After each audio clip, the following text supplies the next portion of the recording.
Johnson's going to be a few minutes late, so we're going to go ahead and start.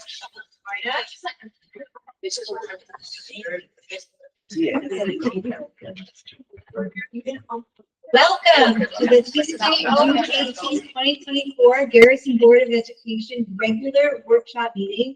Also, the most exciting meeting of the year. Really, we're all here. So thank you so much for coming. Go ahead and call the roll for us. Jocelyn Apicella. Here. David Gelber. Here. Jennifer Harrison Wilson. Here. Dan Jasnow. Here. Courtney McCarthy. Here. Ken Schatz. Here. Sarah Torres. Here.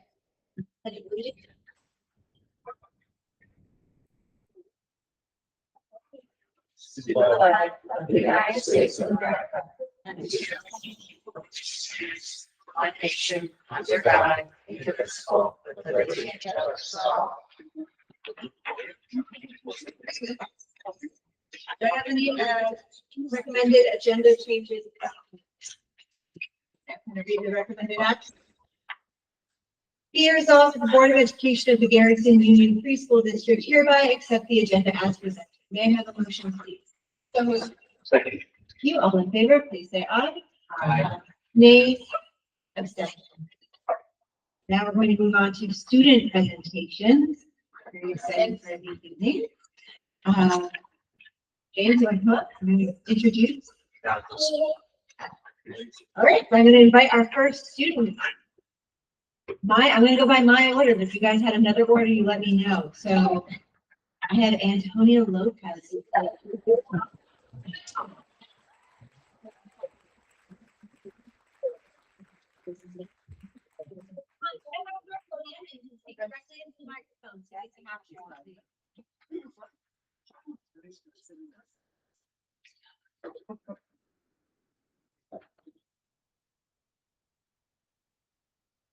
Hello, my name is Antonio Lopez and I'm presenting my topic on renewable energy.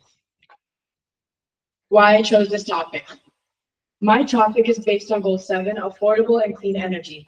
With affordability comes reusability, which you only have to pay for once because it's renewable. My main reason for picking this specific topic out of all 17 options was it stood out to me how so few people use renewable energy, yet lots of non-renewable energy. I'm here mainly to spread awareness about how renewable energy is more effective and a healthier option. Other than coal, it can help with cost. While doing this, I had a detailed action plan consisting of research and partnerships. Although I was unlucky enough for none of my partnerships I reached out to get back to me, I still progressed with my research and I examined many side-by-side graphs and pie charts while reading articles to find out more.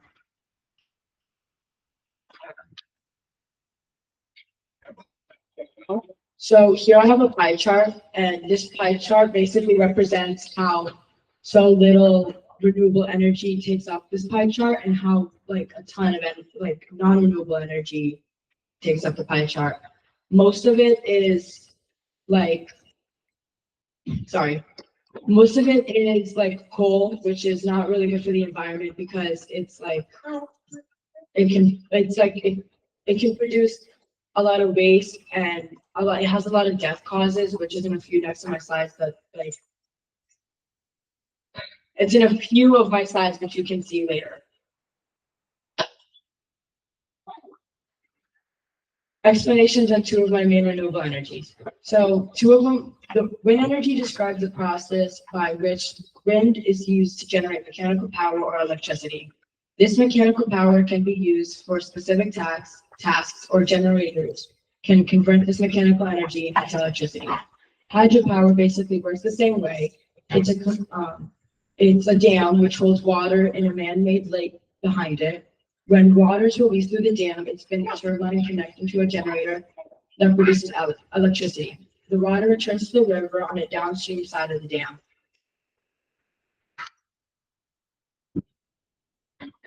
Here's a graph showing from later in the years in the 2010s to 2023, 2024, how renewable energy takes up so little of this graph and coal and more non-renewable energies take up the rest. And throughout the years, you can see how the renewable energy progressively gets bigger and the non-renewable energy progressively gets smaller. So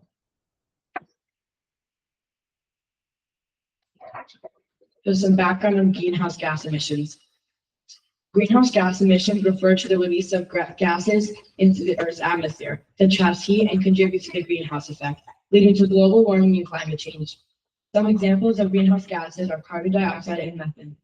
A result of these gases being emitted in the atmosphere are global warming, climate change impacts, and negative impacts on our environment. How does this pertain to my topic?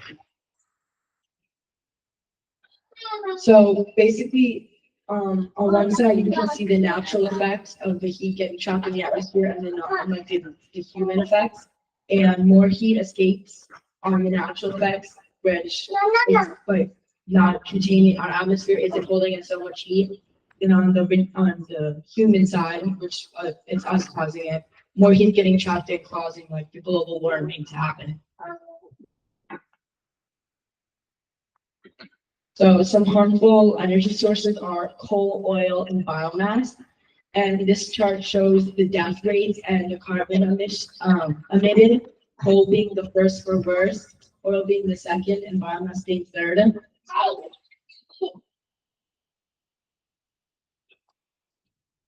My solution. The main reason people won't get renewable energy is a cost, which is a reasonable reason. But with cost rates decreasing, solar now by 16% of its original pricing, we can make a change. By explaining my thoughts and research at this board meeting, we can spread awareness by stopping the use of non-renewable energy and promoting the use of renewable energy. Some way you can get involved is by using electric cars or maybe turning your house electric. Cheaper ways are turning off the lights every time you leave the room or just not driving your car around for long periods of time. It can start with us, but we have to make an effort if we want it to change. This is my work study page. Thank you. Thank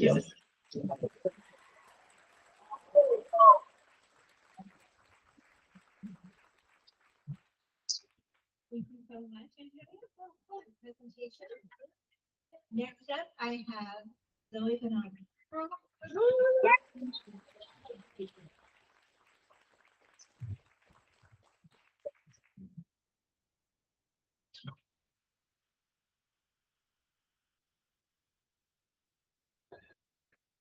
Hi, my name is Sophie Maris, and for my civics capstone project, I focused on social media's effect on mental health. Anxiety, depression, and suicide rates have increased recently in teenagers. Many people correlate this increase with the use of social media. Social media affects many teenagers' mental health, body, and mental activity levels. After lots of research, I noticed that this problem directly impacts teenagers. Some of the data that supports this is from 2007 to 2012, anxiety in teenagers and children went up 20%. As well as that, over the last decade, hospital admissions for suicidal teenagers have doubled.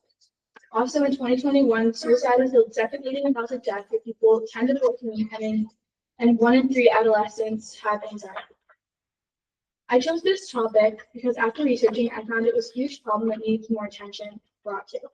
With our generation being the first to be exposed and have such easy access to social media, we have to be careful with how it's used around children. Though things like phones, iPads, and computers are helpful tools, they need to be used with caution around children because of how easy influence they are. Teens and adolescents may also be more vulnerable to targeting and bullying through social media and are more likely to face social pressures because of it. Although issues like anxiety, depression, and suicide have been issues seen before, over the last 10 years, which is when social media has become more present in people's lives, these issues have increased. My original plan was to raise awareness within our community, talk to middle schoolers about their experiences with social media, and to talk to the Phillips Town Hub.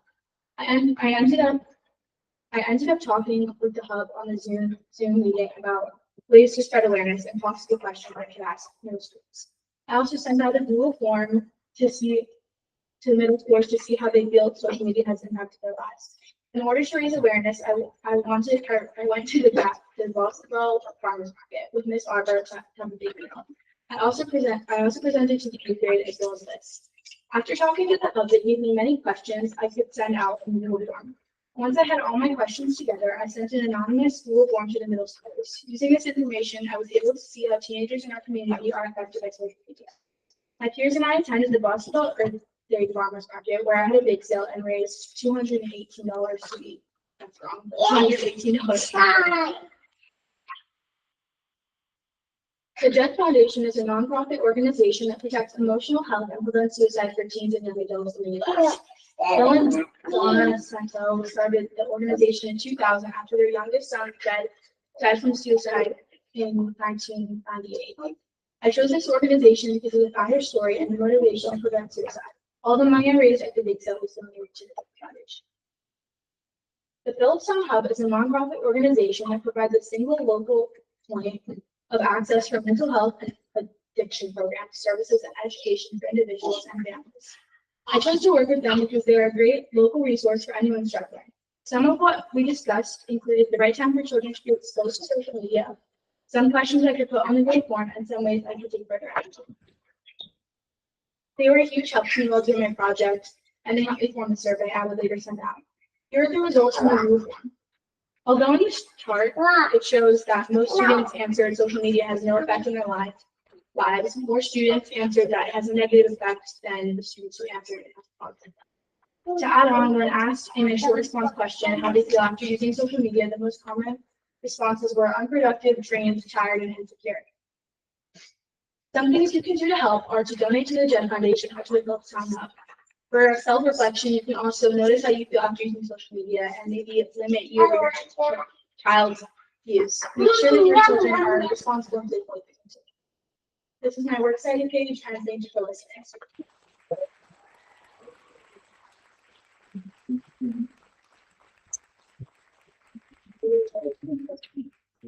I don't know if you can hear me, but anything standing back, if you want, there are a few more seats up front. Next, I'm going to bring up phone three.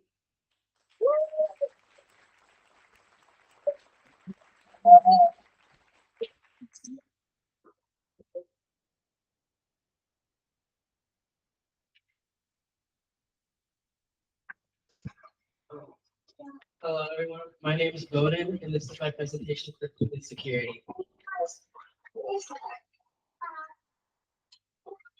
We have a problem.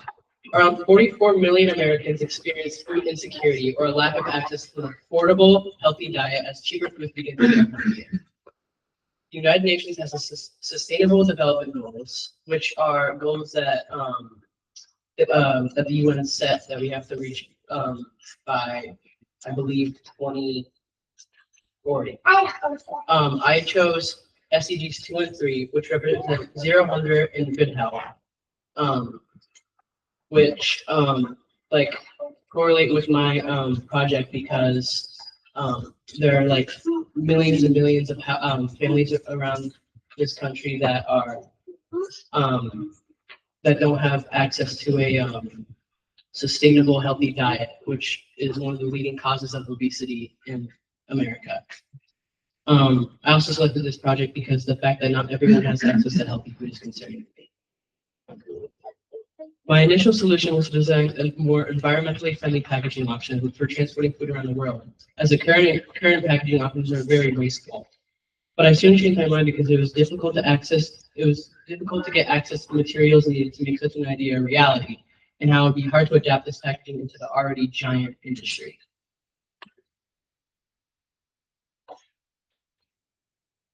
Here are some examples of the sustainable packaging that I took inspiration from.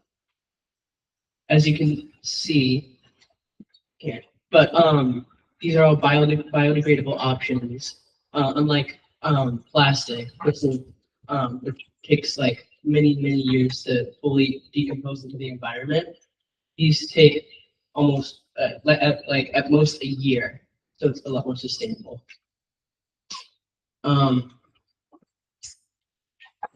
My final solution was the idea of food insecurity, and I started brainstorming some ideas on what to do. And I thought about hosting a food drive, which soon became a reality as I partnered with Food Town, where we set up at the entrance of the grocery store. I was there for about 2 hours, collecting numerous donations from people coming in and out of the store. And after the 2 hours was over, I had an overflowing creative food and about $300 worth of donations. All these donations were then donated to the Phillipstown Food Pantry, which were then distributed to families in need. Here's some data. Here's some graphs that represent food insecurity around America. Around 15.4 million households, or 12%, as you can see on the graph on the left, in America lack food security. And out of all age groups on the graph on the right, adults suffer the most, having around 43% of them being on SNAP participants, which are supplemental nutrition assistance programs.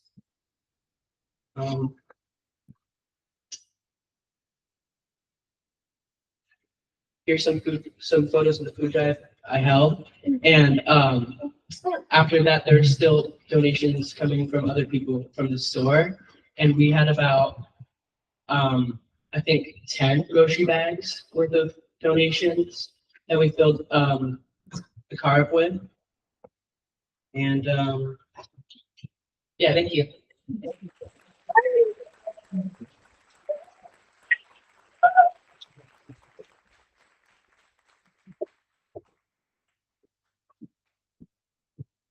Thank you to all of our students who presented the food today. That's lovely. Really wonderful to hear your presentations. And I hope everyone sticks around. We have some other really exciting and your celebrations happening later, and it's going to be a really nice reception soon. So hold tight. We'll move on to Board President Ozarks. I'm going to begin by acknowledging that Carl, Ms. Enig, Ms. Arbor, Courtney and myself all traveled up to Albany a week ago and received the Green Ribbon Award from the New York Department of Education. It was a really lovely presentation. We had Commissioner of Education, the Board of Regents was there celebrating our tiny school district. It was really amazing. I also have a signed certificate to pass around for everyone to see from the governor, recognizing our school district. There's also a plaque. They were really, oh, there you go. There you go. They were really impressed with what we do here. So that was lovely to see. And then I also want to acknowledge, I know we did this once before, but we did also include now our Putnam Valley High School graduates. So I'd like to congratulate all of our Garrison High School students who are graduating this year from Haldane High School, James O'Neill High School, Putnam Valley High School. And to list off the colleges they've committed to: University of Denver, SUNY Westchester Community College, Indiana, Hunter College, Russell Sage College, Marymount University, American University, SUNY Delhi, Vanderbilt University, SUNY Albany, Springfield College, Vassar, King's College, Wesleyan University, and one student receiving a gap year program in Norway, which again I still cannot pronounce, but it sounds fascinating. So, congratulations to all our graduates at our various high schools.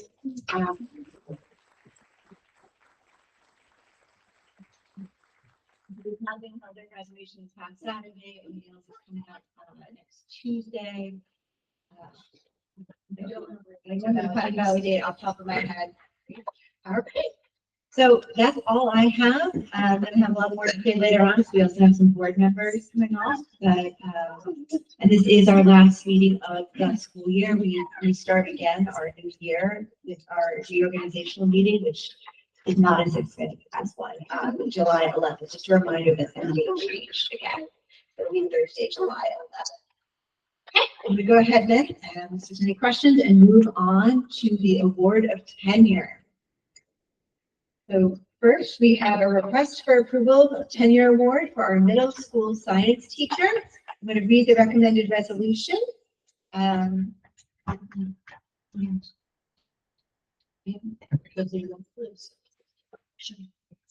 we're going to take action on all of them, and then we'll invite Allison up to speak. A few exciting words to say. Okay. Be resolved, Board of Education of the Garrison Union Free School District, upon the recommendation of the superintendent, does hereby award tenure to Naomi Cook, middle school science teacher in the tenure area of science, effective August 31st, 2024. May I have a motion, please? So moved. Thank you. All in favor, please say aye. Aye. Nays? Abstentions? Congratulations, Ms. Cook. Mr.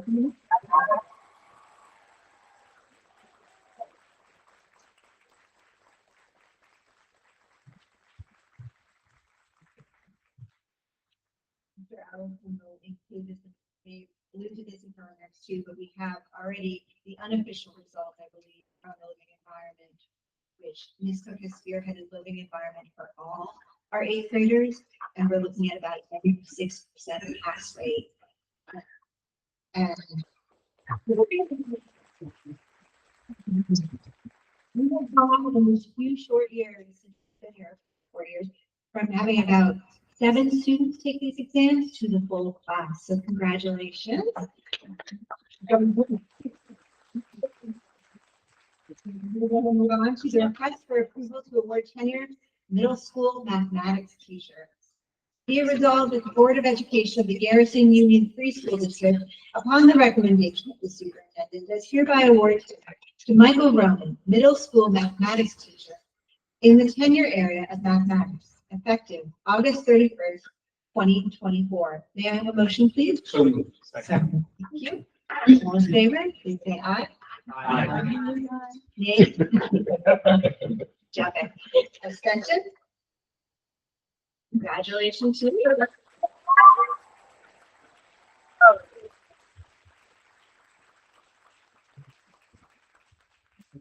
Yeah, we do not have the results yet because they changed the algebra grading this year.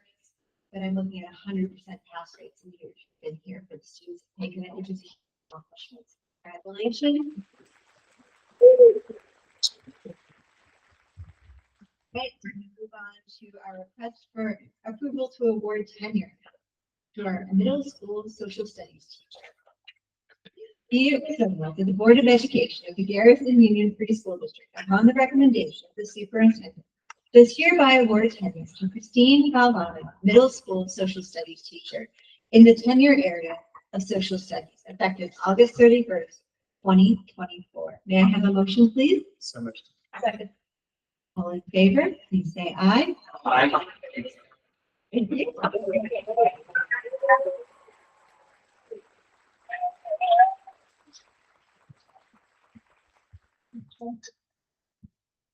And I would just say, we just saw some of the amazing work you've done with your students presenting.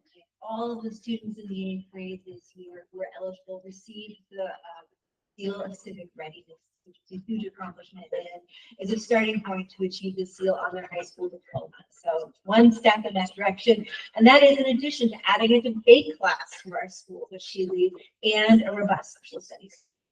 Congratulations to all of our tenure recipients. Are we going to have them come up now? All right, come on up.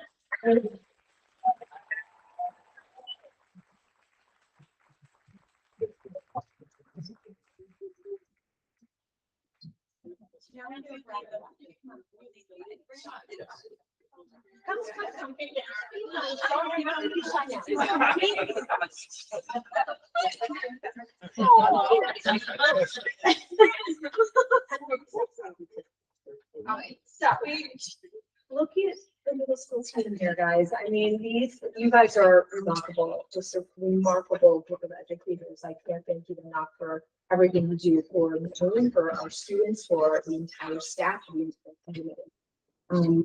I have only done like 4 pages of it. So I'm gonna get started tonight. So we wanna have our beverages, and Dusty did a beautiful job. So Dusty, thank you so much for all of the hostess. I'm going to start with Mr. Roman. So, Mike, congratulations to you. Mr. Roman, you are so deserving of this tenure, just for many, many reasons. So, you joined our team a few years ago as a lead replacement. And that was a big, jump. Coming in, you were fairly new, fresh out of school.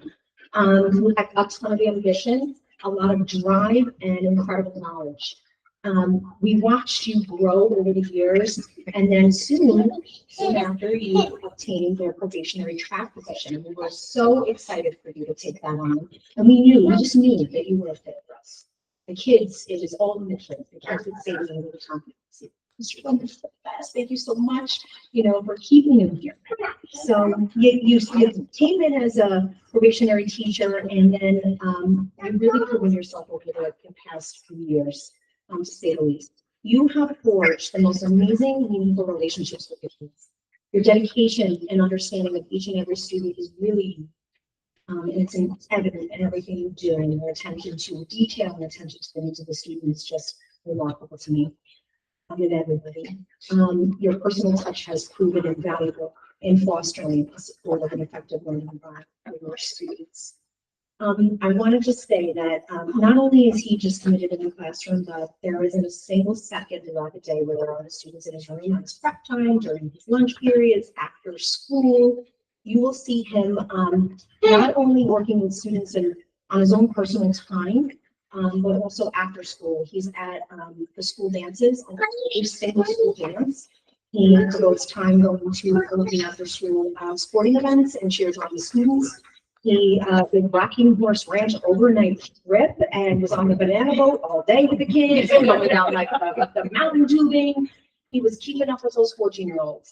And what makes Mr. Rowan, I think, so special because he's just so devoted and committed in the classroom, but also invests in knowing his students personally outside of the classroom as well. He's just so kind, and he is generous. I mean, it's just the words that just come to my head. It's just so generous with his knowledge and giving that to his students and his colleagues, but also just so generous with his students at the time. I'm going to continue. You contribute also just, of course, 100% past right in the past couple of years with your Regents algebra. The actual contributions that you make to the school is just unbelievable. You should just be so proud. In years past, we didn't really have students being able to advocate for themselves like the way they are with their parents to say, I really want to get into this Regents algebra class. I think I can do it. And, Mike really sits down and listens to the kids and then creates goals around that to make sure that every student really truly has that opportunity and that chance. He believes in his kids, and he makes a plan with them to make sure that they will achieve whatever goals that they have in mind. So that's like kudos to you for just believing in them and creating the pathways toward achievement. And even in his classes that are maybe not the Regents classes, but they are, the grade level math classes, he sets those goals with every student and ensures their success. So it's just a testament to who you are as an educator. So thank you so much. You are a reflective practitioner. We have met numerous times over the course of your tenure on best practices in classroom management and how are you going to continue to motivate students who perceive themselves as not necessarily math students or strong math students, but then in the end of the school year, they're like, wow, I did that. I can't believe I did that. And that's all because of you pairing with your students and believing in them and motivating them. So thank you so much for that. I'm just so proud of you. I really am. I just can't say enough about you. And I'm just, thrilled to be able to be your principal and to work alongside you and continue to learn from you. So thank you so much.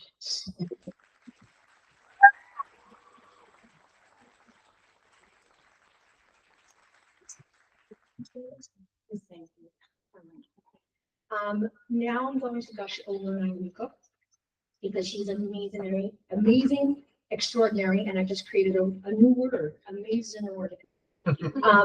Yeah, you really are.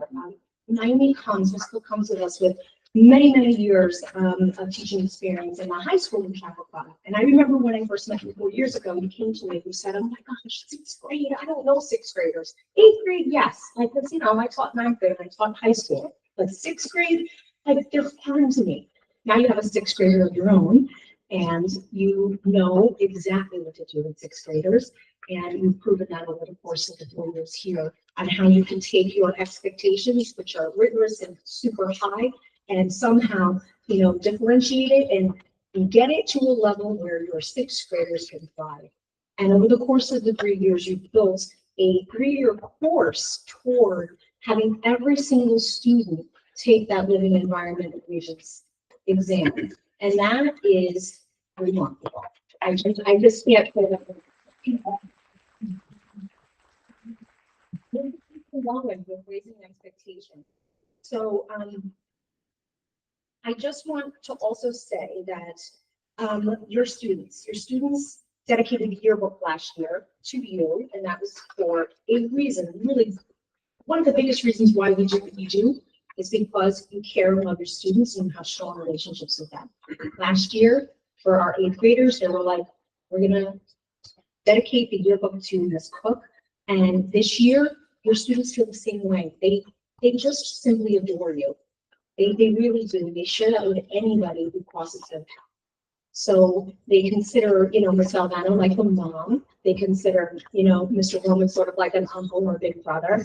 And they said, like, Miss Cook is like an aunt. It really truly is like a family in that middle school. And so that's how they've expressed their love and admiration for you. I just want to also, make notation that her teaching methodologies and how she teaches is extraordinary. She designs all of her lessons and all of her hands-on labs to really promote critical thinking and create meaningful and relevant learning experiences for her kids. She's always collaborating with somebody. Most importantly, she's somewhere, Rachel Arbor. She collaborates a lot with Miss Arbor, and they work together in the living environment class, ensuring that the kids are getting, everything that they need to achieve in her class. And they just are constantly, building upon the experiences for the kids and using the school forest as an extension of the classroom. And they really understand what it's like to kind of work in interdisciplinary ways. Your passion for education and our students is just so evident in everything you do. And she's also an incredibly strong advocate for kids. If she feels that something is just not quite right with a student, she's one of the first ones to bring it up on what's called our child study team to advocate for what students need in order to succeed. You're encouraging your students all the time and raising the bar so that they achieve their goals. You have such enthusiasm and expertise for what you do. I take pages of notes when I'm in your room because I'm like, oh my gosh, I can really remember this. And it's exciting for me when I'm sitting with you because you motivate me and you inspire me. I'm just so excited to have your tenure and just remain here for as long as we can possibly keep you. We can be here for. So we thank you so much. Thank you.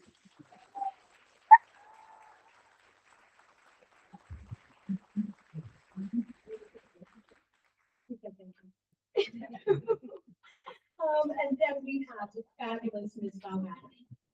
I'm trying not to read word for word. I'm trying to kind of stick to my key points. By the pages. Where's your page? So for the big giant congratulations. So we met also 4 years ago when I first came here, and it's really true that the board has recognized and said that Mr. Alvano knows how to hire. Like he hired all three. I don't take responsibility for hiring three exceptional educators. Really, Carl found this talent, and I just cheer them up.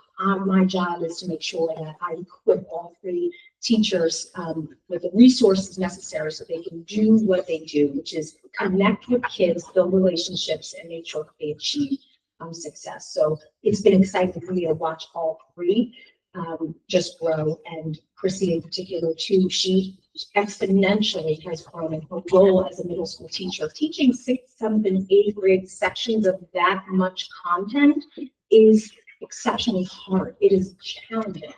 And Chrissy does it like she's been doing this for 30 years. She's been doing it a while, but not to this degree, with 3 grade levels.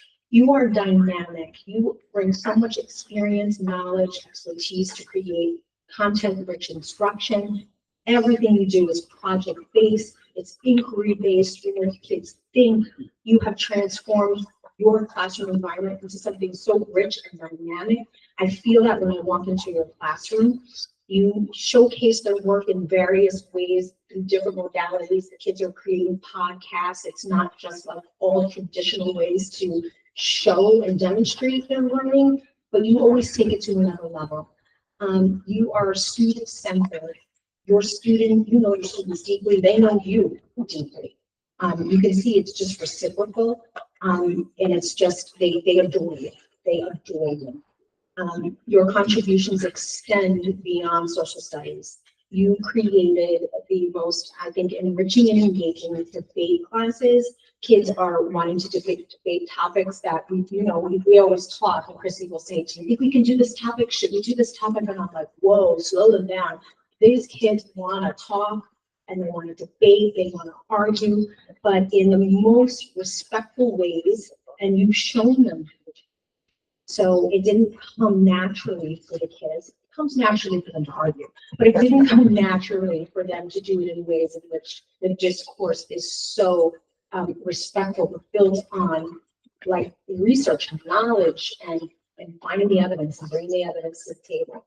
We have sat in many instances where we've had to, to look at what the kids are presenting and decide which side is going to win this debate. And these kids have swayed. And it's because we have coached them through that process. So it wasn't about like picking the side, it's really who made the best argument and who delivered that argument in the best ways. So you coach them through that. I also want to point out that beyond debate and beyond her regular classroom responsibilities as a middle school teacher, she also graciously took the job of response to intervention teacher for 4th and 5th graders. So because she has extensive knowledge also in teaching of reading and writing as an expert and has special education knowledge and expertise, she was able to take large groups of kids and walk them through lots of interventions and different strategies so that they can close the gap in reading and writing. So that was another big undertaking, and I thank you for that. And then she also is an active member of our Diversity, Equity, and Inclusion Committee and has made so many contributions to that committee, ensuring that equity and inclusion is at the forefront of our entire community. And of course, it doesn't stop there. She's also an advisor in the student government, and she has led 6th and 7th and 8th graders through lots of different enriching experiences, which again shows their civic readiness and passions. And they even did fundraisers to raise money for the devastation that occurred in Japan. And this was, again, just led by her and her students alongside San Diego. So your dedication, your innovation, your method, your commitment, all of that wrapped up in one just makes you just amazing. And I can't thank you enough for everything you do. Congratulations.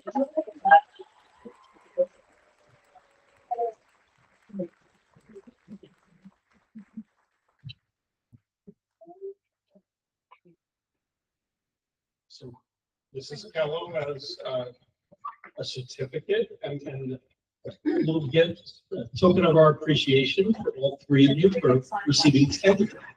Signed by the Board of Education President, Sarah Charming, and Mr. Albano, and a card for you signed by all of the board members. And then this can take off. Enjoy. One look. Michael, same for you. And thought you might want a little more manly. Manly plant, and it's very easy to take care of.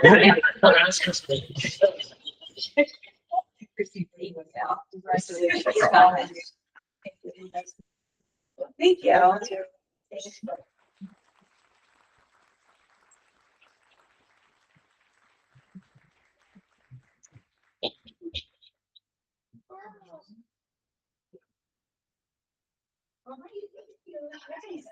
Thank you.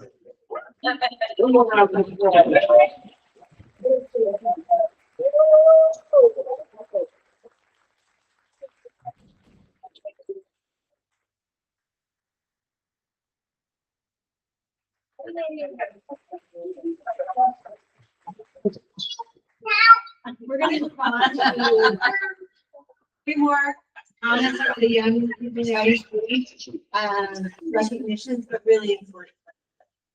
First, we have two board members who served for a very long time, and this is their final meeting.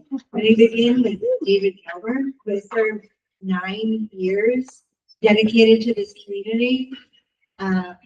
It's an incredible time commitment to serve on this board, and especially for these two who've really given it their all.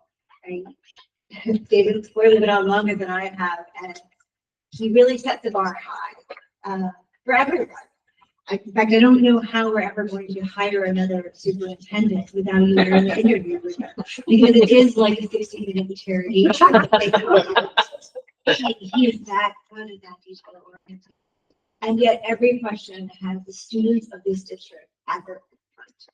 So I can't thank you enough for everything you've done, and for being an incredible role model for me as I joined this board. And for all the time. So it's a lot more than just the meetings you see. There's a lot of work that goes into it, hours of reading, reviewing documents, serving on committees. Which brings me, actually, let's have David come up and we'll give you your plaque. Come on up here. That's something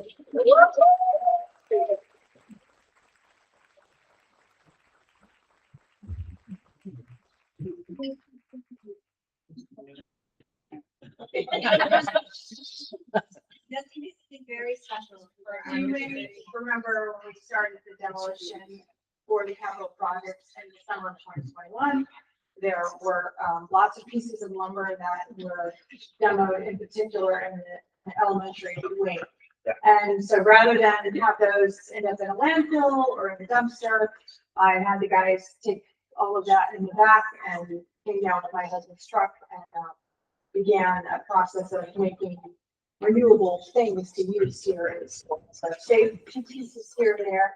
And we started this last year, but this is a little piece of the Garrison School that is engraved with our logo. And with deepest gratitude for your service to the Garrison Elementary School District Board of Education. Oh.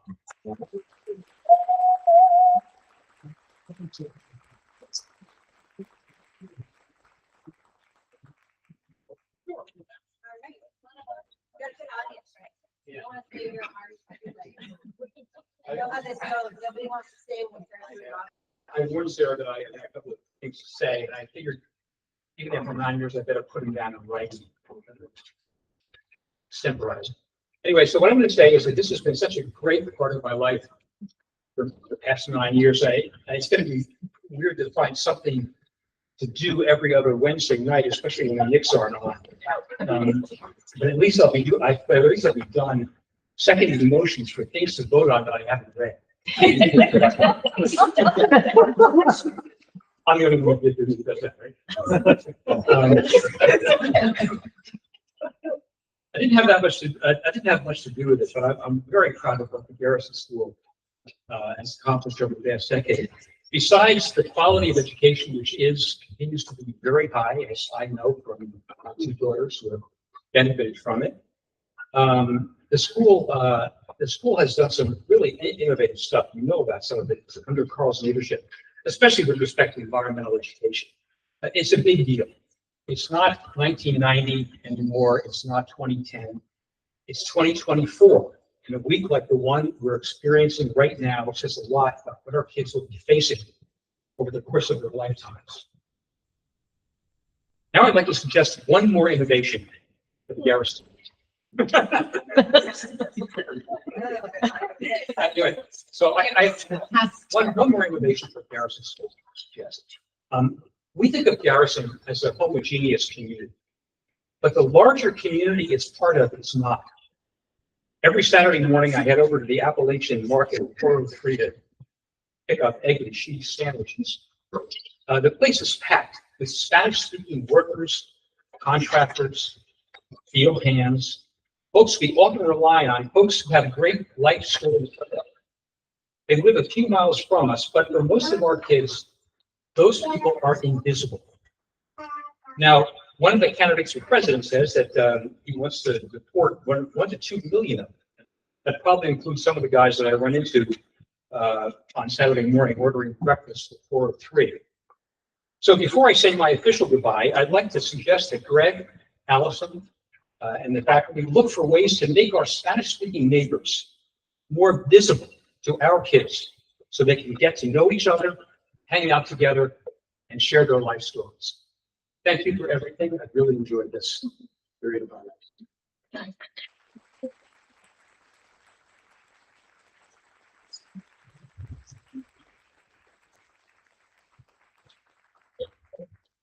Before we move on to coordinate, I will add that we always welcome former board members back. And we serve on committees, audit committees, it's really fun for anyone who wishes to join. All right, I'm gonna move on to Courtney Musharchi, who has served 7 years on the Board of Education and has spent the past 4, maybe 5 actually, as you were vice president before I took over the role of president, serving in the vice president's role. Which means weekly meetings. We're in here for hours, listening to updates, planning agendas. A lot goes into these agendas. I know it doesn't look like it when we're reading these resolutions. It's a lot of time. You have brought a level of thoughtfulness to the work we do here that is going to be so hard. I mean, just really the way you listen to everyone, pause, think about everything. It's not my best skill, so I really appreciate it in you.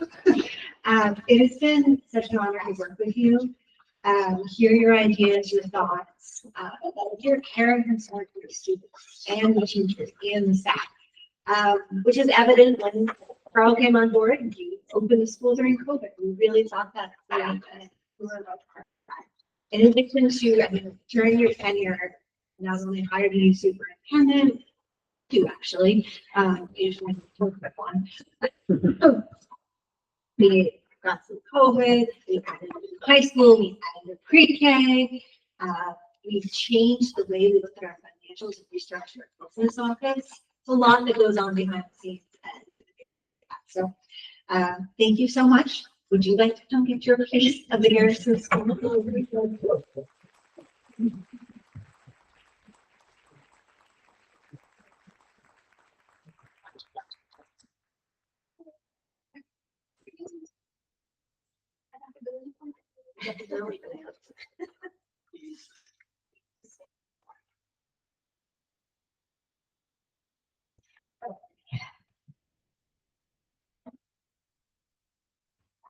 The reason I am vice president is because I do not like to be at the center of attention. I'm good at the support role. And I think the beauty of being vice president, I think I only had to lead a meeting twice. Yeah, thank you. Sure. I moved to Garrison 12 years ago, pretty much for this school. It was our kids' first experience with public school, and there was definitely a period of adjustment. There were some amazing qualities and elements of this small school, as well as a lengthy list of things I hope to change or improve. Most of all, I love the community aspect. I threw myself into volunteering right away, signing up for class mom, serving hot lunch, doing special art projects with students for holidays, but I never expected to serve on the board. It wasn't my thing. Just didn't seem to be my thing. And then on a Saturday morning, James Hoke basically dared me to run, and I'm not one to back down from a challenge. So 7 years later, I have now worked with 3 different superintendents, 2 district clerks, 3 principals, dozens of teachers and staff, walked through a pandemic, and I have been called a loser by Kathy Clark every single time she sees me. So you will hear it across the party. Never mind.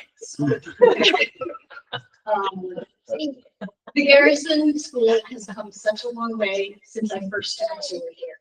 It's a unique and special place, and I've learned so much from my time on the board.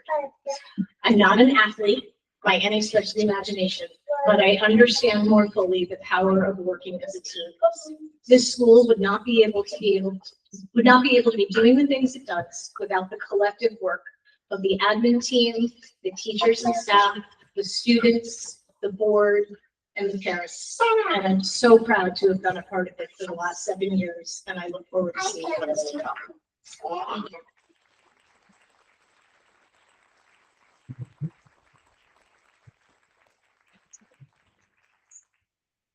Okay.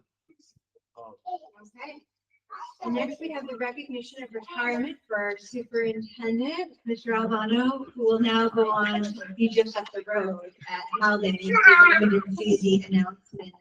So congratulations on that. We're very excited to be staying in the neighborhood. One thing multiple requests for you to drop Dakota off here in the morning before you go to Howden. So if you just want to work that out with Ray during part of the transition, that would be great. I think she's on our payroll.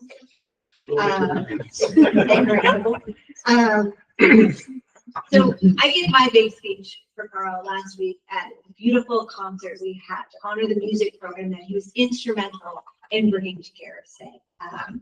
From hiring our talented artists and residents, really thinking outside the box when it came to how do we have a band, of course. That is just one of the many programs, so I'm going to list a few of them all and then invite you up to receive your piece of Garrison and take home. But I won't go through my tough speech again, it's really just so Carlos led us through COVID, which is a big one. The capital project, we had just been voted in, he led through the construction at the same time as we were recovering from COVID and getting kids back to a regular schedule. We added a pre-K, there's so much that has happened, changed the business office, added a high school. Really, you've developed a relationship with all our high schools, so we need to really appreciate as well. You've done a lot in terms of hiring. I did say this last week. I think if you ask any of us at this table, we would say your greatest strength is hiring. The people we have here. And it's evident tonight, I've heard you say it many times, who we tenure is the most important thing we do at this table. And we celebrate 3 amazing teachers that you brought to our district tonight. Who will continue to lead us forward. So while you're leading us and moving us the road, we are so excited that we still have the wonderful staff in front of us. All I've got for you. Do you want to come up? Do you have anything?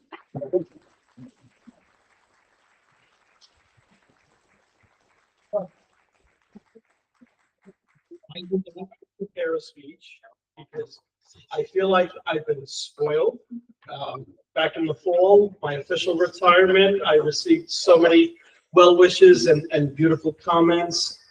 Then the staff gave me a wonderful send off. The admin team and Dusty put something together last week. And then, of course, the best of them all was this beautiful concert by our middle school students. My family and I just loved it. Many of our musicians are sitting in the back.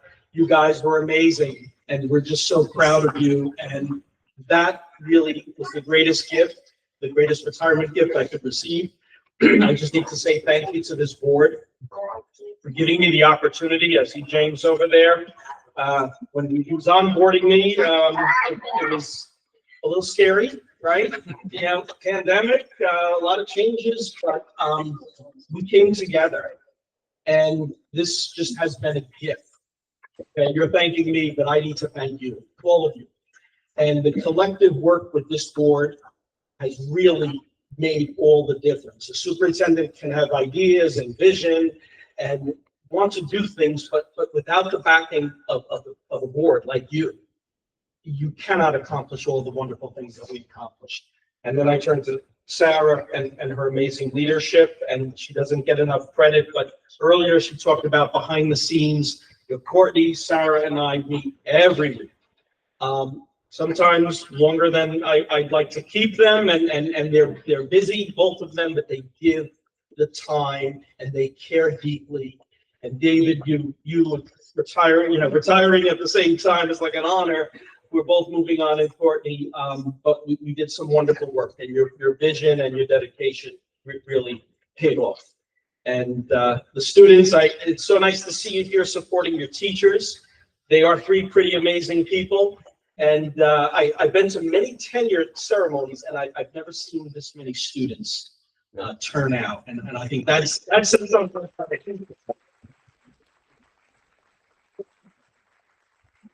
I will just end by saying, I know this district is on the right trajectory. There is no question.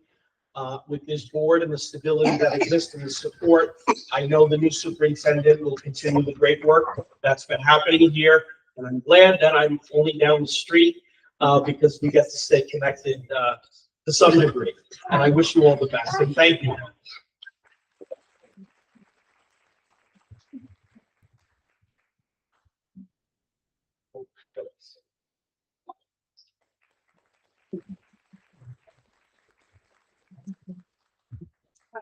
Our sincere gratitude for your strength of character and servant leadership to the Garrison Union Free School.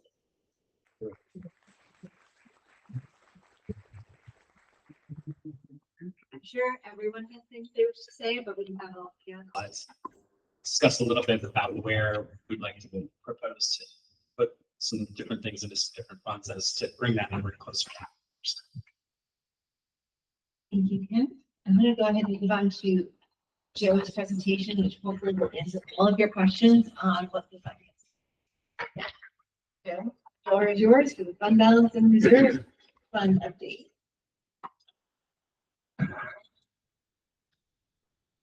Thank you. So we want to talk a little bit about the status of our reserves. So we have several of our reserves, our restricted reserves, were used to support operations in a couple of tough years we had to do. The override part of the funding that was used to support that year's budget was out of some of our retirement reserves. So there are two retirement reserves that we have.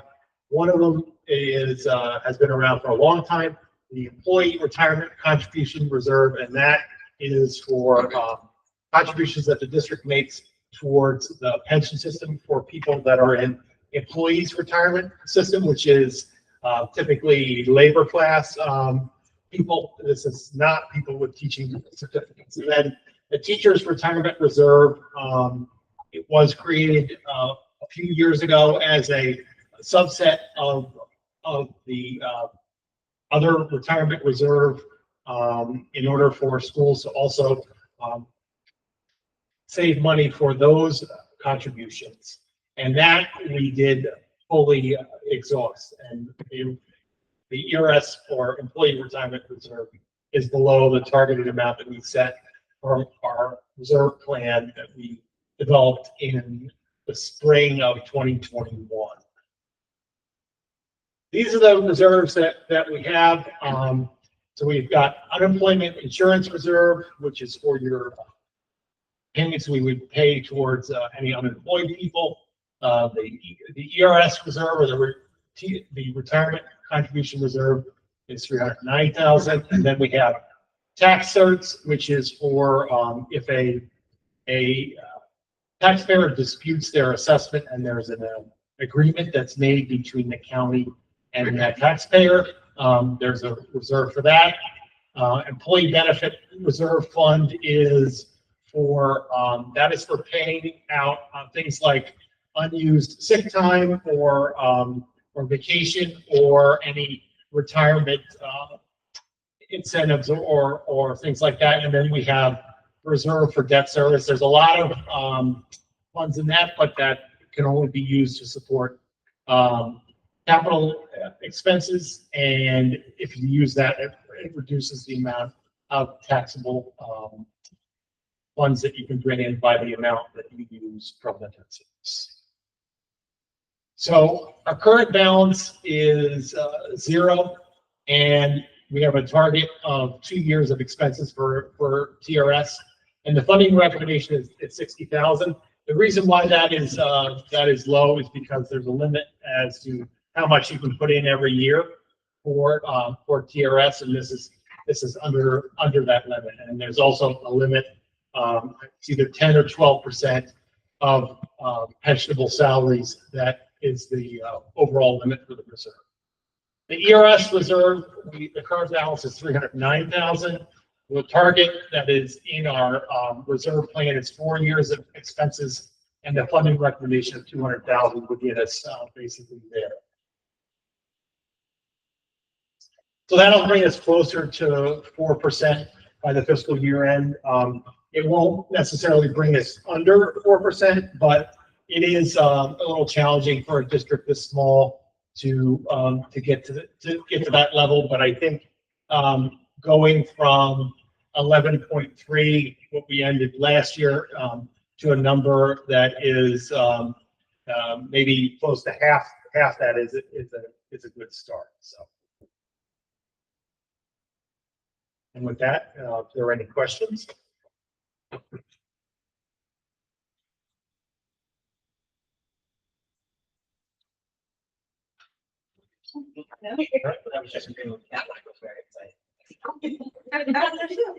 Excellent.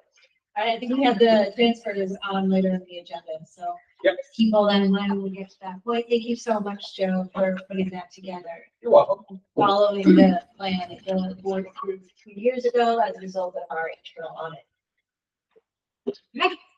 Next up, okay. That's Bob's gonna do, but he's super excited. So this is the claims auditing process presentation.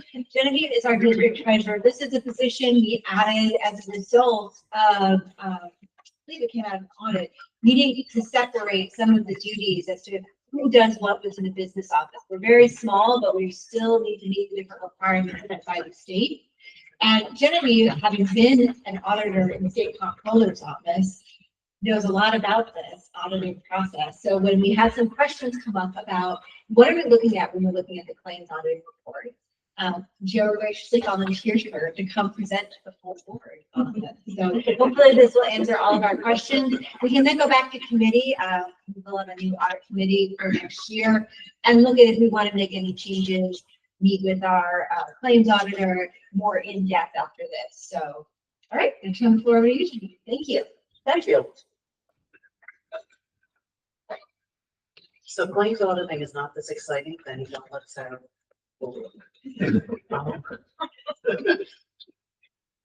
So really, what is a claim? That's what we have to answer first. So a claim is generally any charge that's against the district for goods, services that they've been that have been provided to us.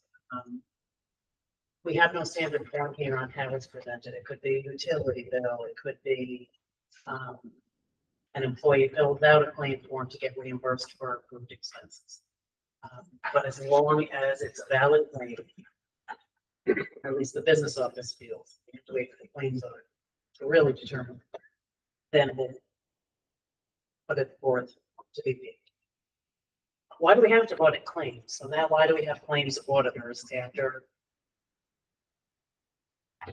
we receive the bills?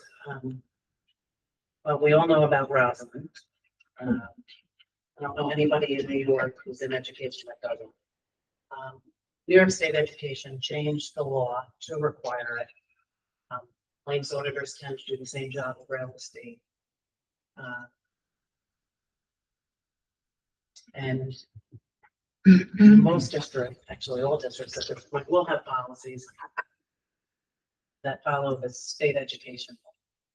So our main policy is policy 1335. I'm not going to read the whole thing because the next couple slides are going to pretty much cover what our district policy says. The only thing I will point out is that monthly the claims auditor has to report to the board. So each of you, except maybe for David, have looked at the report. He didn't vote on it, so he read it. Memorize it, actually. I wasn't sure how that worked. Okay, so when auditing claims, this is what the claims auditor has to look at. Is it for a valid and legal purpose? And I could tell you 500 legal and valid purposes, but I'm just going to go over a couple that are not valid. First is gifts and donations. School districts are not allowed to give any gifts and donations. Another one is travel expenses of, let's just say, some of you are going to Washington, D.C. next month, right?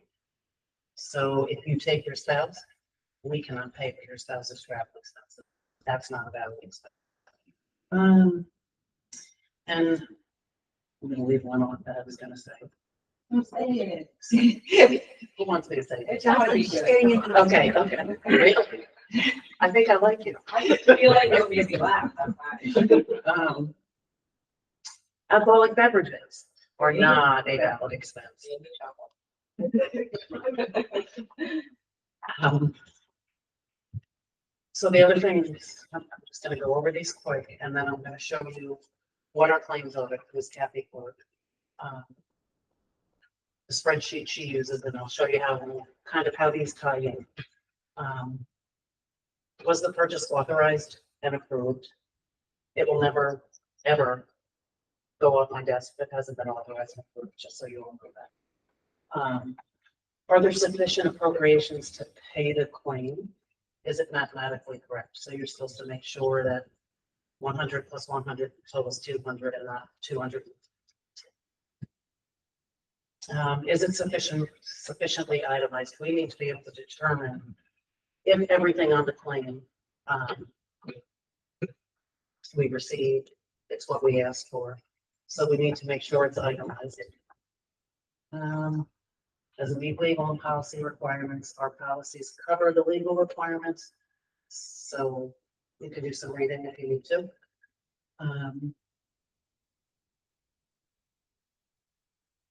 The purchase made using state, county, or other government contracts. Joe is extremely good at finding the contracts that we could use, piggyback off of.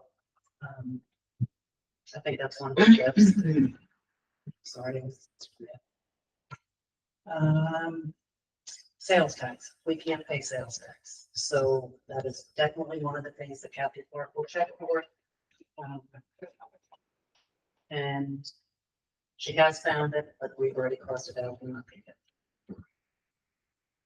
All the claims have to have attached documentation that actually back up what we're being billed for, what the claim is for. And so again, the claims order will check to make sure that there's, if it was received, right? If there's packing lists, if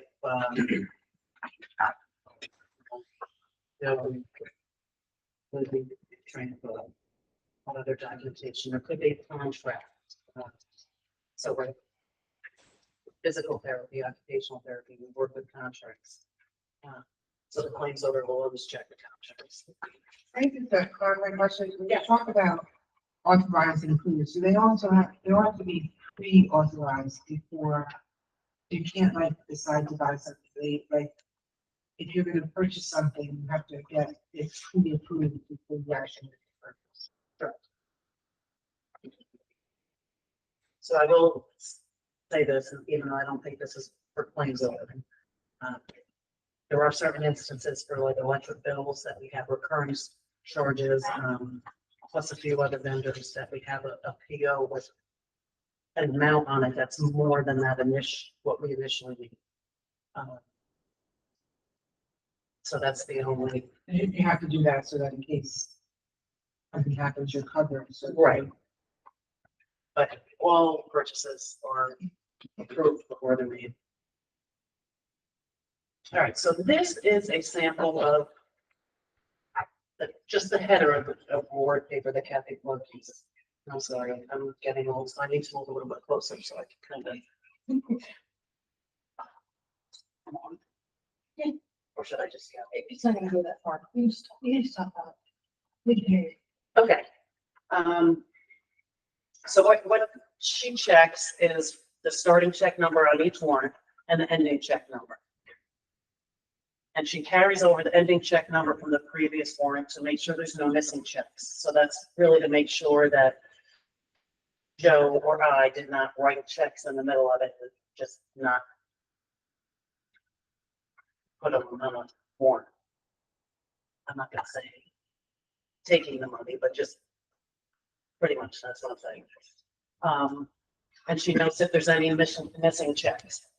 And then each check on the warrant, what's the average? Usually 20 to 40 checks each warrant. They're all listed down with the vendor and the amount. And so she is getting a copy of the check with the claims packet. And so there's really 1, 2, 3, I'm going to say 4 main categories that each claim you want to look at. And the first part is you're looking at the invoice. So is it mathematically correct, sufficiently itemized, and sales tax, which covers 3 of the bullets from the previous slide. The next thing is you're comparing the check to the invoice. So does the check pay the sales tax if there was sales tax on it? Does the vendor name match from the check to the invoice? Do the amounts match? And we always check the remittance address. So does the check address match where the company says to send it? So then the next thing she'll check is the purchase orders. And this is where I will say the majority of our problems that are reported to you on the claims order reports come from. So a confirming PO means somebody made a purchase and the PO was issued after the purchase. That has happened to us for the emergency repairs. So we've had a couple emergency plumbing things where we didn't know we were going to have to call in a particular vendor or incur that expense, so it ended up being confirmed. Can I just ask a question next? Like for the audit report, the claims audit report we have on the agenda tonight, there is a snake sewer and drain service PO that was called out. And we're only seeing on this report the ones that are called out. Right. Right? So it's saying PO increase after invoice was issued. Is that just because you know you need the plumber and call the plumber? Does it take a while to issue the PO and write it up, or? So what happened in this particular case is, we had sewage where it's not supposed to be. And we went through our list of people that we normally use and had to go to like the third one before we got somebody that could come in and deal with it. And it's a vendor we had used, but not specifically for this. And so, it was, the expense was incurred before the PO that we had that was existing was increased. So the PO increase date was after the purchase of the services. Yes, that's what that is. And she comes to you and figures out what happened, behind the scenes, but she sees that. So I provide Kathy with a report that covers the history of each purchase order. For every claim on the warrant, if it's a recurring PO that we use for services, she gets a report attached to that, and it says specifically when the PO was increased, how much it was increased, and the date, so she can compare the invoice date to the purchase order increase date, and that's how they're found. And she does ask, and she always asks why. One more thing to do. So the other thing that Kathy will check is if the approvals were in place. So how we have it set up is Allison will approve anything on the instructions. Carl will approve board and his lines. And then Joe approves the business office. So she always checks to make sure that the signatures are on the requisitions. Sometimes it's hard because we went to electronic requisitioning. So that automatically tells you that the approvals are in place because a purchase order could not have been issued unless the requisitions were. And then the last two columns, I'm sorry, glasses. So can't see. Backup and bidding or contract. So she'll check all the backup. Sometimes the backup is like 20 pages, but she'll make sure that it's actually received. So there's packing lists. Sometimes like contracts, if they're new, they might be attached to any bids or like verbal quotes or even online quotes are attached. So she'll look at those as well. And then she checks to see if it has to be bid. Am I reading that right? Yeah. And so most of our purchases don't need to be bid, but if they do, for instance, the truck we just purchased, the bid that was awarded was attached, and I think Joe, who spoke to her about the other bids that we received. And that's pretty much our claims auditing process, and then she tells you what you've done every month. Any question? Ask away. I'll do my best. I have a question. Yeah. Thank you. Sure. So we don't generally receive the documentation that, claims auditor reviews. Is that pretty typical? Or are there different ways we could go about it? I mean, could we, do boards ever ask for that type of documentation just to have it as, part of the record? Or is it unusual to get anything more than just sort of, the summary report that we get? So I hate to do this, but I think Joe can answer that question better than I can. Yeah, so, it's typical that, the claims auditor does a report that summarizes the conforming and non-conforming in the report. It's not typical that you would get all the backup, because the amount of backup would be too much to kind of send around. Because, for example, if we order a bunch of supplies from school specialty, there's probably going to be a pick list that may be 5 or 6 pages, and then there's going to be an invoice that repeats a lot of the pick list stuff, and then you're going to have the copy of the purchase order. You're going to have my signature on it. You're going to have the signature of whoever received it, and then the physical check and all that information. So that kind of prohibitive to send all that back and forth. So you typically have a summary. But Joe, isn't the reason we also get a summary because it's our role to set policy, and that's your job and the claims auditor job. And I've been under the impression that I mentioned to someone recently who happens to be a school district attorney that I was proofreading something, and he's like, as a board member, you're not allowed to do that. Like, you need to stay in your lane, Jack. That's what he said to me. He said, like, you shouldn't be asking for the details in the backup. You should be looking at the process to see if you need to change policy. So the claims auditor, though, is different because it reviewed it. And this came out of our internal audit in 2021. The way we were doing the reports, we were recommended to change it. And I believe that's because these reports are also then going to our external auditors to see what issues are caught. Is that correct? And because we did used to see a lot more information, and about like every warrant, and I don't think we're supposed to. yeah, they brought it down. But I mean, we can see any financial transactions. We have a fiscal duty. Made it up for free. Yeah, we do have a fiscal duty to look at every action.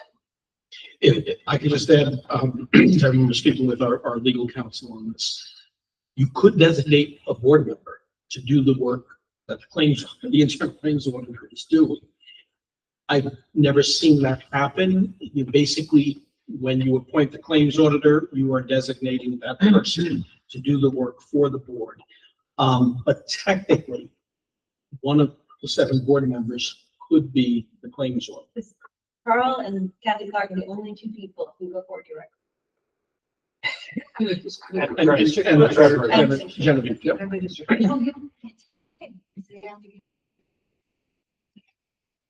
Yeah, I don't know that I want to see that presentation. I want to say I think our auditor seems to be doing a great job. So all these questions are just, trying to better understand the process. But I do find the report, which I know is a form that we chose, to be a little opaque. It's difficult to sort of, derive much valuable information out of that. Is it because you want more information about the non-conforming things, or what is it that is missing?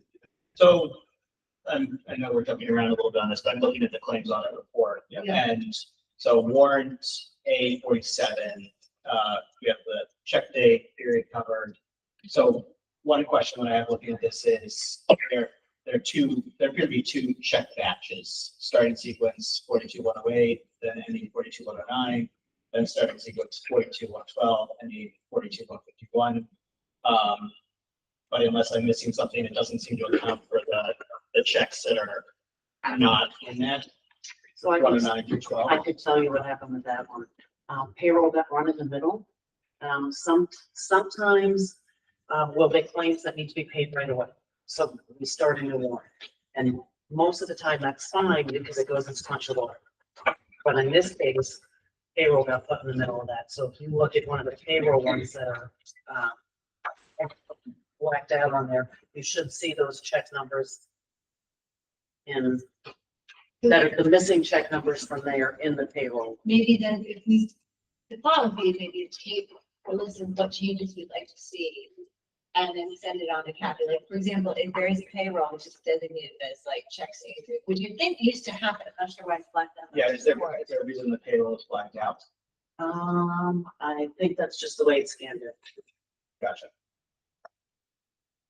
Because that would be helpful then to just have them see. I think they usually are designated like payroll. Payroll is not something we claim that we Correct. She does not look at those, but she will still list those warrants on, so you're seeing that the checks go in order.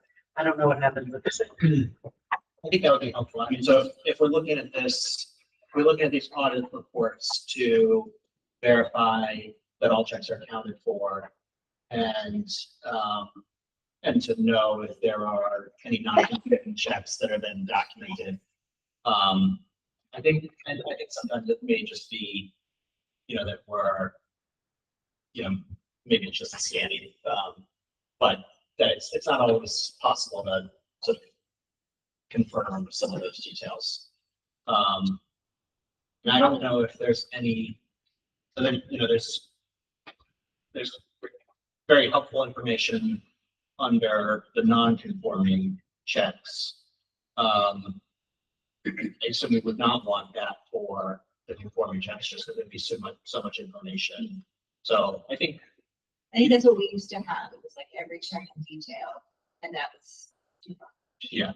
But would it be interesting to have how many checks were conforming, just the number, so that you kind of know that 2 out of 52 were non-conforming, so you have a better sense of how many mistakes are actually being made. Because we have no, I don't know if that would help. Are there 83 checks? And then 2 were non-conforming, is that? So there, how do we read it? yeah, you can account for the 82 checks by Right. by adding the total doing transaction the numbers. difference between the Yeah. and check. Yeah. So it's just a You just difference. have a line added saying this number of checks was like Total number of checks. Yeah, no, that's fine. Yeah, so It's kind of down. on it, there are monthly totals. That's how much we paid, and this is how many checks were issued. We made this friend meeting. It was super exciting for our audience. But Almost like everybody's still awake? I mean, I think we're on the same page in terms of what additional information would be helpful. I think it's mostly that, so we have the total number of transactions. We can see how many exceptions there were. Yeah, so non-conforming checks. 2 out of 83, yeah. It's just the only thing we can't see here is what happened to checks 42-109 through 42-110, 42-111. Those are the missing checks, which are not accounted for in the total transactions. Right? Am I misreading that? No, you're not. Yeah, I wonder if that, we have to have this be on the 1 month of this.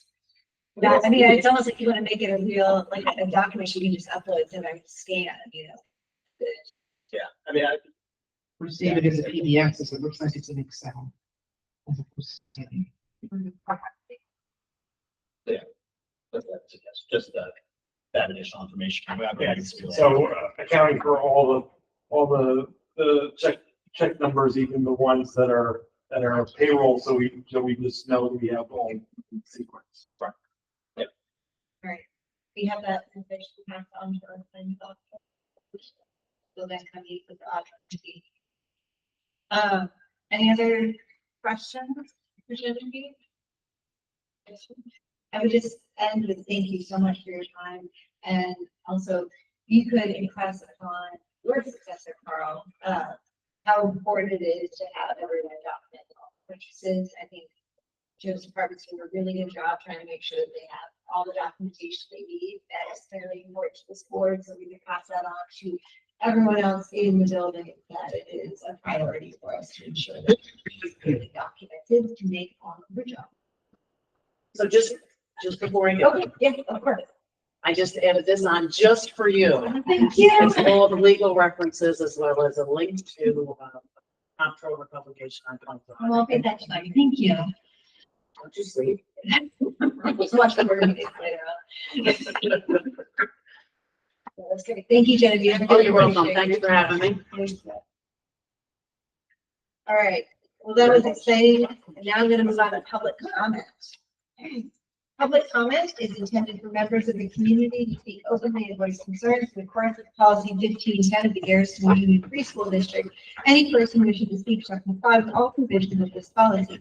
Comments about specific school personnel or individual students is a violation of board policy. Concerns regarding students or personnel should be discussed privately with the superintendent or appropriate administrator. Comments should be limited to 3 minutes, and speakers are asked to conduct themselves in a respectful manner. The board will listen to comments but will not engage in dialogue. Any necessary follow-up will be noted and provided through the appropriate channel. Members of the public wishing to comment during board meetings are asked to place their names and council residents on the sign-in sheet. Commenters will be invited to the podium to address the board.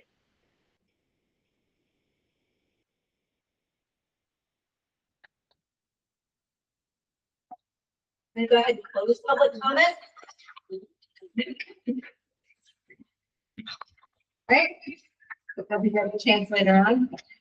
We're going to move on to accepting the minutes. Be it resolved, Board of Education of the Garrison Union Free School District does hereby accept the minutes of the regular business meeting of June 5th, 2024 as presented. For motion, please.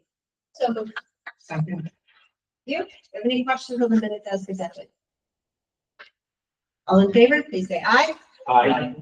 Nays, abstentions. Financial reports. Be it resolved, Board of Education of the Garrison Union Free School District does hereby accept the treasurer's report and the claims audit report for May 2024 as presented. May I have a motion, please? So moved. If any further questions on any of the report, financial? All in favor, please say aye. Aye. Nays, abstentions. Moving on to CSE, CPSE recommendations. Be it resolved, the Board of Education of the Garrison Union Free School District approved the Committee on Special Education, CSE, and Committee on Preschool Special Education, CPSE, recommendations in student placements. May I have a motion, please? So moved. All in favor, please say aye. Aye. Nays, abstentions. Next, we move on to policy readings. We have a second reading and approval of policy 1320, nomination and election of board officers and duties of the president and vice president. I'm going to turn it over. And we also have a second reading and approval of policy 6412, elevated user rights. Courtney, your last policy chair, but I don't actually think I've got anything to say about this first one. This is the second reading. Anybody has had any issues with the language in it?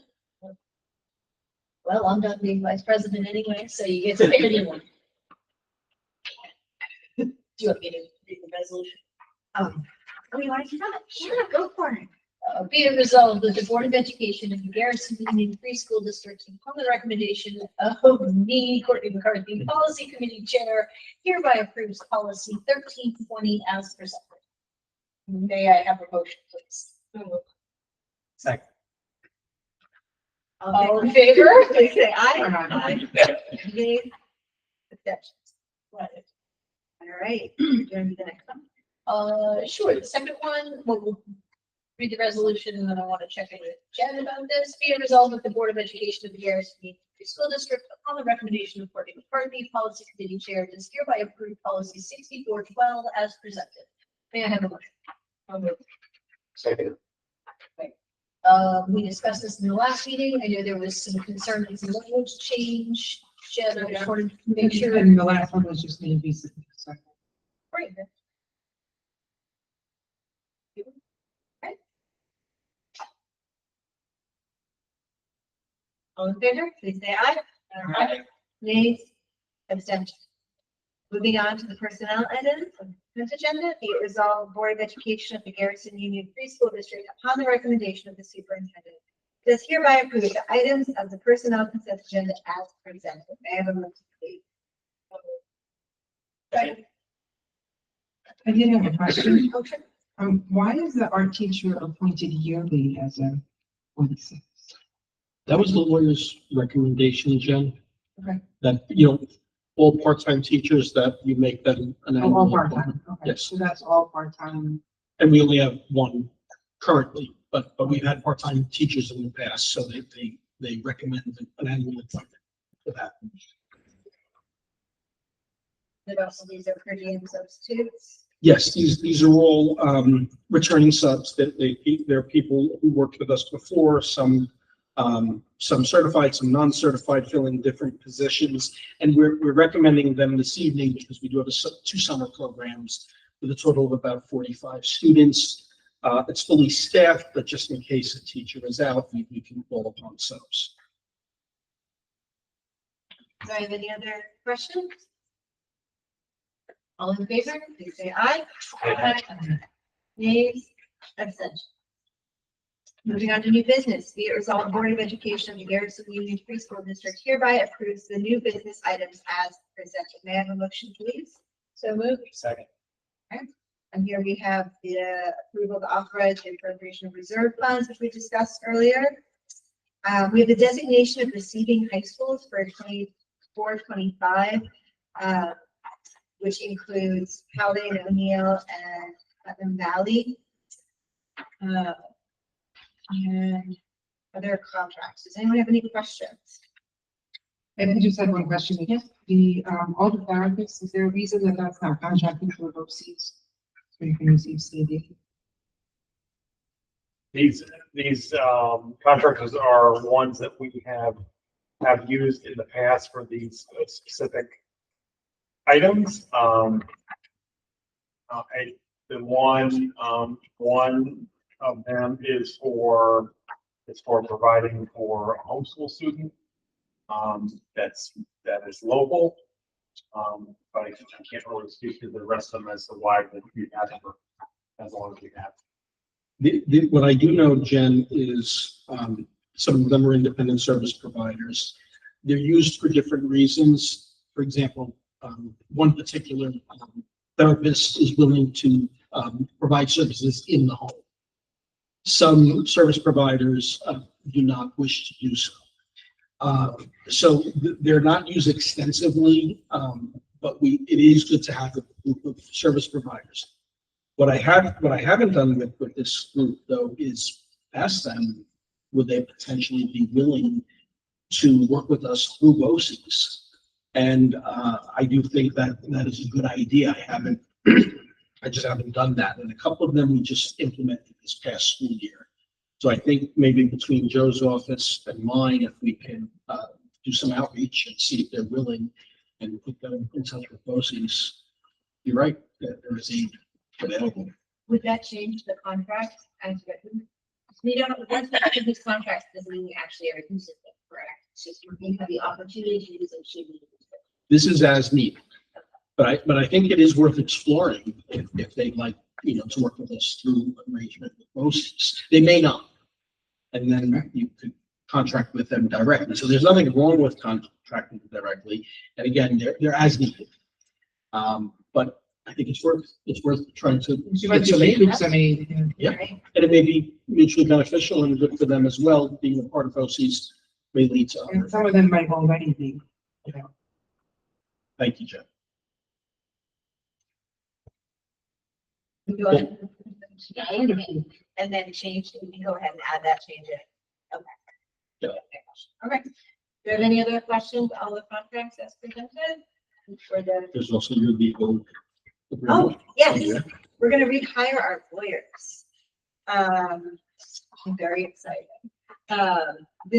We did this at the last June meeting, so if we wait any longer, then they're out of contract, and we have some uses for them in the coming weeks, so we want to make sure that they are retained for 100 hours. We checked, I think, I'm not hit the 100. We don't go over that.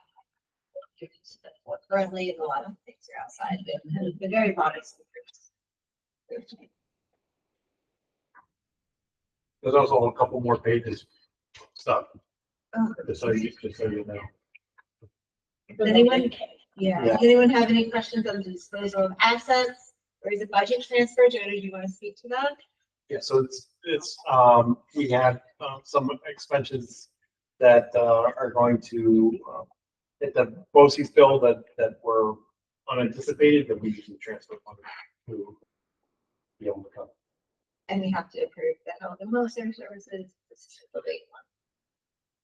And Omni provides, just for those that don't know, that provides the management of people's 403B contributions and any 403B non-electives that come through the district. And is they're kind of an industry standard in that regard. We added them last year. Now, we've had them for a while, many years, yeah. But every year, you have an agreement with them, and since paychecks will occur before the reorg. It's quite fun. Any questions on that brought us up through today? One question on that, Joe. So the transfers out in the budget transfers, that we're transferring that because we're under budget for those. Yeah, so we have, there are a number of accounts in the budget that we're not going to use a full amount from, so we can transfer out of those if we understand. Great, yeah. I just have kind of questions about the Greenberg, agreement. I noticed they didn't send us a letter until March. Is that because the student was not there for the full school year? No, it's just some districts are pretty slow in doing this. It depends on the business office. And we did confirm that the student. These, most of these private school students we see on multiple years. Every time we see them, we confirm that it is a Garrison address, and a lot of times we also get textbook requests from them, so we know who they are. Sometimes, in this case, no. Too far. Any other questions? All in favor, please say aye. Aye. Nay. Absent. Brings me to our second public comment section. I'm not going to read my paragraph again. The comment remains open. All right, I'm going to go ahead and close the second public comment and move on to board member comments and other discussion. Jocelyn. I want to thank the students. The ones don't repeat it, but I don't have any speeches prepared, but I also want to thank, congratulate the 3 teachers. So I know a lot of you already. Of course, thanks to you two. Carl, I'm glad to be very nearby. And I'll save all my policy recommendations for the coming year for Dr. Stoll.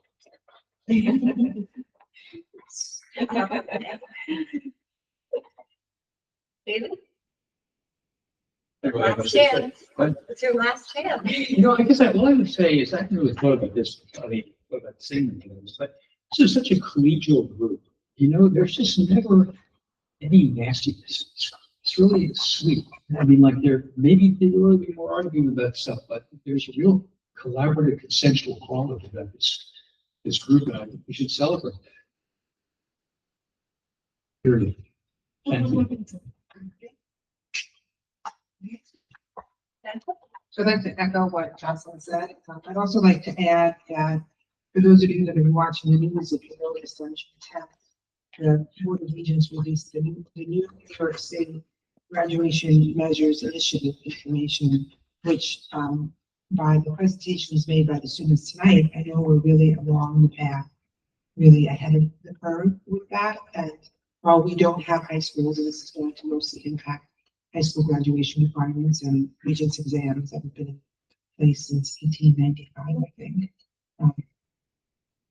I think it's important as a district that we do look at that and look at what we need to do in order to prepare our students for the potential of 3 different high schools that might have 3 different portraits of a graduate that now will need to have seals of readiness and credentials in order to graduate. I think that's something that our board needs to consider moving forward.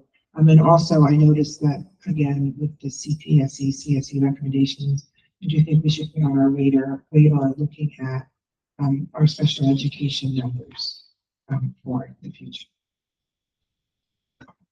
especially based on how well they do on Regents exam. It seems a little incongruous. We can probably try that, okay? But that just do that for me. Add it to the list. Thank you, Jennifer. Dan? Yeah, I just want to, thank David and Courtney for your service on the board as the newest member by only a couple weeks, less than Jennifer. I haven't had the chance to work with you, for as long, but, it has been, great working with you both. I've really enjoyed the experience, and you both bring thoughtfulness, intelligence, warmth, to the board, to the community. I've learned a lot from both of you, and congratulations on, moving to other things. And to Carl, it's been, as I mentioned, it's been truly a privilege to be working with you over the past year. I think, as people have said, the tenure decisions that were offered tonight and that we voted on in the past, are certainly a testament to you and your enduring legacy of the school. And, I'm a newish parent still at the school, but I was saying to Courtney, it seems like things have just transformed over the last 4 years, and the school is in a very good place, thanks to your leadership. So thank you. And finally, thank you to everybody that makes these board meetings work, Dusty and Joe and James in particular, and for indulging me during this first year. My many questions on process and various things. Still have a lot to learn, but appreciate you guys. Possible. Thank you, Dan. Courtney? It has been a true pleasure, and especially this board in particular. It's been a really unique experience. I've learned a lot from each of you, and of course, James, Joe, Dusty. Carl, I'm gonna miss you. I'm glad you're right up the road. I look forward to reading his papers. Perhaps discussions between Sarah Torney and Carl Vanna, negotiations, not on the same side of the table. Carl's in trouble. So much. I should have. So thank you. It has been a really, really valuable experience.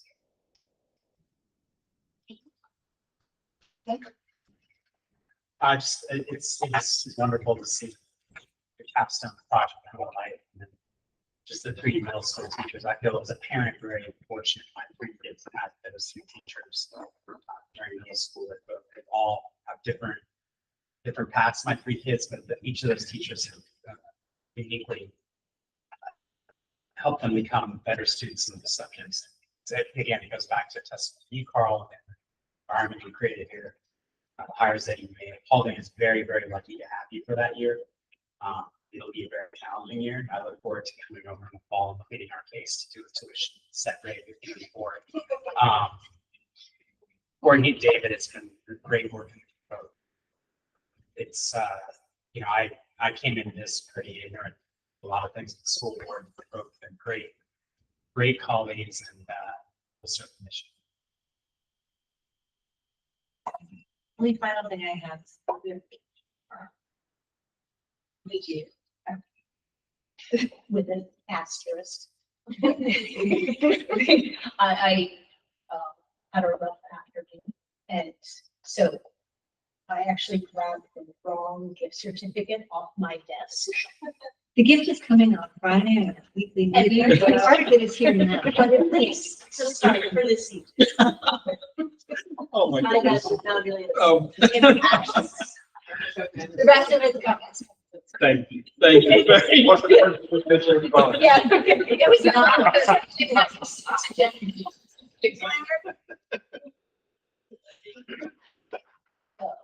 Thank you for on Friday. So thank you so much from all of us. Thank you for having. It's a pleasure to serve with you. I am thrilled to announce that we do not have an executive session this evening. I know. So we're gonna, yeah, I know, we're gonna move straight on to adjournment. Be resolved, Board of Education of the Garrison Union Preschool District hereby adjourns a regular meeting, Carl Courtney David Class, of June 18th, 2024. All in favor, please say aye. So moved. Second. All in favor, please say aye. Aye. Nays, abstentions. Okay. Congratulations. What is the